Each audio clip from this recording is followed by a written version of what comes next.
Hello, Professor.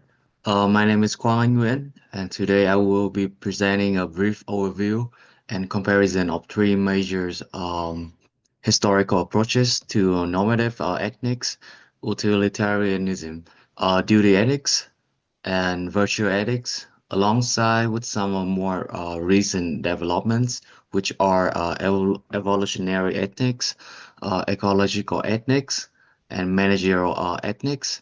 And I will also share with some theories resonate most with me, which are most prevalent in capitalist markets and which are most common in my country, Vietnam. So this is my first slide. It's gonna be, uh, yeah, historical normative ethics. So first of all, utilitarianism is all about maximizing happiness. The core idea, championed by philosophers like Bentham and Mill, is to promote the greatest good for the greatest number. So, for example, utilitarian might support policies that reduce poverty, even if it means higher taxes for some, because the overall happiness is increases. And then the second theory that I want to bring in is duty ethics or deontology. It's guided by strict moral rules. For example, Immanuel Kant argued that some actions are simply right or wrong, regardless of the consequences. For example, telling the truth is always a duty, even if lying might have like better outcomes in a specific case. And third, I have virtue ethics, which focuses on developing good character traits like honesty, courage, and compassion. Aristotle believed that ethical living is about cultivating virtue through practices, much like building a skill. In business, this means mentoring employees to foster integrity, not just enforcing rules. So yeah, to keep up with all of these theories in real life and to keep up with the moral and ethics, yeah, there's a lot of things that I just say is like aligned with these thoughts. And then coming up to the modern ethical approaches, I got the first theory, which is evolutionary ethics, is suggests that our sense of morality evolved to help human survive and cooperate. And for example, we might avoid harming others because it benefits the group survival. However, there's a debate about whether that's what's natural is always right. And then the second theory is ecological ethics that shifts the focus from humans to the entire ecosystem. It argues that all living things have intrinsic value, not just people. This approach underpins movement for sustainability and environmental protections, like companies adopting green practices to minimize their ecological footprint.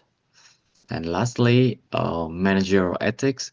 While it's especially relevant today in our Tudin's more business work, because it's all about balancing profit with ethical responsibility to employees, customer, and the environment. This, I believe, like a lot of companies are applying CSR with their procedures. And for example, a company might choose ethical suppliers, even though if it costs more, to ensure fair labor practices. So yeah, I also put in the argument kind of church about this theory. And then for comparing these approaches, we can see that historical theories focus on individual actions and clear rules. What's right or what's wrong in a given situations. Modern theory, on the other hand, look at the broader system like biology, ecology, and organizational culture. Historical approaches offer more of a clarity and consistency, but can also be rigid or ignore context. Modern approaches are more holistic and adaptive, but it can be more complex to put in practice, especially when balancing competing interests. Lastly, my slide is about personal and cultural relevance. Um, Personally, I find myself most drawn to virtue ethics and ecological ethics.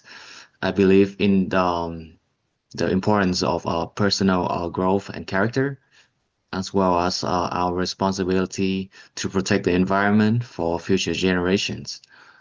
Mm, in a capitalist market, utilitarianism and managerial ethics tend to dominate. Decisions are often made based off maximizing a profit or stakeholder value, sometimes at the expense of other ethical considerations.